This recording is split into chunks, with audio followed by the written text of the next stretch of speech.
आपण येत्या 13 तारखेला सामोरे जाणार आहोत। यासाठी या ठिकाणी भव्य अशा सभेचं आयोजन करण्यात आलं। त्यासाठी मार्गदर्शन करण्यासाठी महाराष्ट्र राज्याच्या माजी ग्रामविकास मंत्री,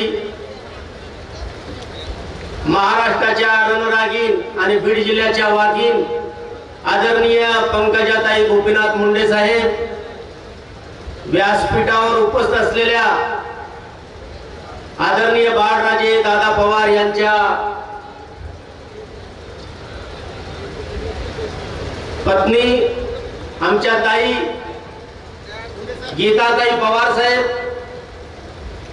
उपस्थित असलेले आपल्या भागाचे लोकनेते, छत्रपती कारखान्याचे चेअरमन मोहन दादाजी जगताप, आमचे नेते सुरेशजी हाते, आपल्या गेवराई तालुक्याचे युवा नेते आदरणीय शिवराजजी पवार साहेब, व्यासपीठावर उपस्थित असलेले सर्व सन्माननीय पदाधिकारी व बंधू आणि भगिनींनो,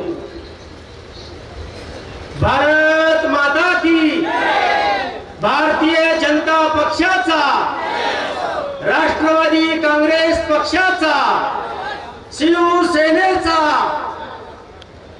बंधूंनो, आपण सर्व पक्ष एकत्र घेऊन बीड जिल्ह्यामध्ये नव्हे तर या महाराष्ट्रामध्ये एक इतिहास निर्माण करणार आहोत। काही लोक म्हणतात की आपल्याला खासदारला, पंकजाताईला खासदार करायचं, पण मी म्हणतो आम्हाला खासदार करायचं नाही तर देशाचा ग्रामविकास मंत्री आम्हाला पंकजाताईला करायचं। बंधूंनो, या देशामध्ये निवडणुकीसाठी 2 पक्ष आहेत। एक पक्षाचं नाव आहे इंडिया आणि दुसऱ्या पक्षाचं नाव आहे भारत। आणि भारत पक्षाच्या महायुतीचे उमेदवार आपल्या आदरणीय पंकजाताई गोपीनाथ मुंडे साहेब आहेत। खरं म्हणले तर या देशामध्ये गोरगरिबांना आधार देण्याचं काम भारतीय जनता पक्षाच्या माध्यमातून झालेलं आहे। आज मोफतचं धान्य असेल, आयुष्यमान भारताचं कार्ड असेल किंवा मोफतची इतर पीक विमा देण्याचं काम असेल, विविध प्रकारचं जनतेला सुविधा देण्याचं आणि जनतेचं संरक्षण करण्याचं काम या देशामध्ये नरेंद्र मोदींच्या नेतृत्वाखाली झालेलं आहे। आज आपण जगाचा विचार जर केला तर आपला शेजारी राष्ट्र पाकिस्तान आहे। त्या पाकिस्तान मध्ये 300 रुपये किलो गहू आहे। 300 रुपये किलो गहू। किती रुपये किलो? आणि आपल्या देशामध्ये किती आहे? 26 रुपये आहे। अफगाणिस्तानाच्या देशाच्या पंतप्रधानाला देश सोडून जावं लागलं। श्रीलंकेच्या पंतप्रधानाच्या घरावर हल्ला झाला, पण अशा संकट काळी भी या भारताच्या पंतप्रधान आदरणीय नरेंद्रभाई मोदीनं विकासाची गंगा तुमच्या आमच्या दारामध्ये आणली आणि या देशामध्ये गरिबी नष्ट व्हावी म्हणून प्रथम या देशामध्ये गरीब कल्याण मंत्रालय निर्माण केलं। आणि म्हणून आपल्याला या देशाला पुढे नेण्यासाठी आदरणीय पंकजाताई यांना आपल्याला प्रचंड अशा मताने निवडून द्यायचंय। तुम्हाला माहिती आहे आपला हा गेवराई मतदारसंघ आहे।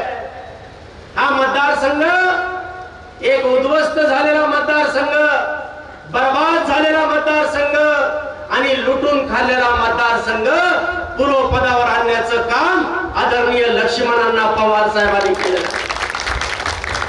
आज लक्ष्मणअण्णा पवार आजारी आहेत। या तालुक्याचा विकासाचा गाडा वळता वळता त्यांनी आपल्या हृदयाची माती केली। हृदयाची त्यांचं गंभीर असं ऑपरेशन झालेलं आहे। डॉक्टरांनी त्यांना जाहीर कार्यक्रमामध्ये जाण्यासाठी मनाई केलेली आहे, पण लक्ष्मणअण्णा पवार म्हणले मी जरी आजारी असलो तर माझं कुटुंब तुमच्यासाठी रस्त्यावर उतरलेलं आहे। खरं म्हणले तर गीताताई, तुम्ही लक्ष्मणअण्णा पवारांच्या प्रचारामध्ये असं फिरले नाही, पण मला माहिती आहे की ताई आमच्या परळीचे आहेत आणि तुम्ही अंबाजोगाईचे आहेत। एक शेजारी तुमचं नातं आहे म्हणून तुम्ही फिरायला लागला। एक पाटील घराणा, इमानदार घराणा आपल्या तालुक्याला लाभलेला आहे। बंधूंनो, सर्व पक्ष आपल्या सोबत आहेत। या देशाचे राज्याचे अर्थमंत्री अजितदादा पवार आपल्या सोबत आहेत, महाराष्ट्राचे मुख्यमंत्री एकनाथ शिंदे आपल्या सोबत आहेत, सगळ्या गाड्या ह्या पंढरपूरला चाललेल्या आहेत. खरं म्हणलं तर आवाज द्यायची काही गरज नाही, पण बंधूंनो तुमचं आमचं भाग्य आहे. आदरणीय पंकजाताई या बीड जिल्ह्याच्या लक्ष्मी आहेत, लक्ष्मी. या देशाच्या या राज्याच्या ग्रामविकास मंत्री असताना किती पीक विमा आपल्याला मिळत होता, किती अनुदान आपल्याला मिळत होतं, कसं मोबाईल टुनटुन वाजत होत. आता वाजतं का? आपल्या ताई नाही आहेत म्हणून 5 वर्षे संघर्षामध्ये गेले, पण जसं फिनिश पक्ष राखेमधून बाहेर उठतो त्या प्रकारनं आमच्या पंकजाताई आता फिनिश पक्षाप्रमाणे गरुड झेप घेण्यासाठी निघालेल्या आहेत. म्हणून कोणत्याही भूलथापाला बळी पडू नका आणि पंकजाताईला प्रचंड मतानं निवडून द्या. आमचे शिवराज दादा पवार पायामध्ये भिंगरी घालून तालुक्यामध्ये मतदारसंघामध्ये फिरतात. विकासाची गंगा आपल्याला पुन्हा आपल्याला आणायची आहे.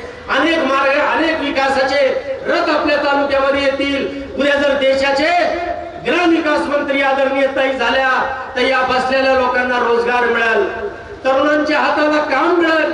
म्हणून हे काम करीत असताना तुम्हा आपल्याला येत्या 13 तारखेला त्यांना प्रचंड मतानं निवडून द्यायचंय. एकच सांगतो, कौवा कितना भी ऊंचा उड़ा तो वो कबूतर नहीं बन सकता. कौवा कितना भी ऊंचा उड़ा तो वो कबूतर नहीं बन सकता. और ये सोनवणे ने कितना भी नाटक करा तो वो खासदार नहीं बन सकता. ताई ये अंदर की बात है, मुसलमान भी है तुम्हारे साथ है. चाचा उठो, हाथ करो ऊपर. अरे हमारे लोगों को कुछ भी डराया जा रहा, वो शोले पिक्चर नहीं था क्या? जब बच्चा रात को रोता है तो बच्चे की माँ कहती सो जा, बेटे ने तो गब्बर सिंह आएगा. तसे हे शरद पवार आम्हाला म्हणते आम्हाला वोट देऊ नाही तो मोदी आएगा. अरे मोदी साहेबांना सांगितलं माझ्या मुस्लिम बांधवांच्या मुलाच्या हातामध्ये एक कॉम्प्युटर पाहिजे, एका हातामध्ये कुराण पाहिजे. एक आदर्श राज्य निर्माण करण्याचं काम या देशामध्ये झालेलं आहे. एकही केंद्र सरकारनं कधी मुस्लिम समाजाच्या विरोधात एकही निर्णय घेतलेला नाहीये. हे गोपीनाथराव मुंडे साहेब नव्हे तर भगवान बाबाच्या काळापासून आमचं आणि मुस्लिम समाजाचं आणि गोपीनाथ मुंडे साहेबांचे संबंध आहेत. गोपीनाथ मुंडे साहेबांना आमच्यासाठी हा जाऊस उघडा केला, उर्दू शिक्षणाचं घर बांधलं, विकासाची गंगा सर्व जाती धर्माच्या लोकांच्या पदरात येण्याचं काम केलं. आणि नरेंद्र भाई सांगितलं सबका साथ सबका विकास और सबका विश्वास. जे धान्य मोफतचं मिळतं ते मुसलमानाला मिळत नाही का? जे घरकुल मिळतं ते आमच्या मुसलमानाला मिळत नाही का? आयुष्यमान भारताचं कार्ड आमच्या मुसलमानाला मिळत नाही का? आम्हाला मी वाटतं आम्ही राष्ट्रीय पर्वात यावा आणि सुवर्ण संधी या जिल्ह्यामध्ये सर्व जाती धर्माच्या लोकांच्या चालून आलेली आहे. ताईला आपल्याला प्रचंड मतानं निवडून द्यायचं.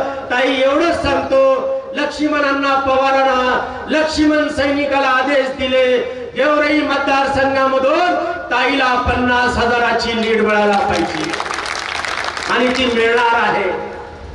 कारण आपल्या तालुक्यामध्ये कुणाचा विरोध नाहीये, सगळे आपल्याकडे आलेले आहेत. पण निस्वार्थी भावनेनं आज या तालुक्यामध्ये लक्ष्मणांना पवार जे काम करतात 1000 कोटीचे काम गेवराई मतदारसंघात चालू आहे. किती मिनिटात गेवराई येते टाकरवलला बसल्यावर? 30 मिनिटात येते का नाही? गाडीत बसल्यावर मी चहा पिऊ शकतो माणूस. एक असा चांगला रस्ता निर्माण करण्याचं काम लक्ष्मणांना पवारांना केलेलं आहे. आणि 1000 कोटीला किती शून्य लागते इथं बसलेल्या पैकी कुणी सांगू शकत नाही. ते लक्ष्मणांना पवारांना क्रांती या तालुक्यात करून दाखवलेली आहे. म्हणून लक्ष्मणांना पवार, शिवराजदादा पवार यांच्या नेतृत्वाखाली ताईचे हात बळकट करा आणि देशामध्ये आपल्या बीड जिल्ह्याचं नाव विकासासाठी पुढे न्या. एवढंच बोलतो आणि थांबतो. जय हिंद, जय ज्योती, जय क्रांती, जय गोपीनाथ.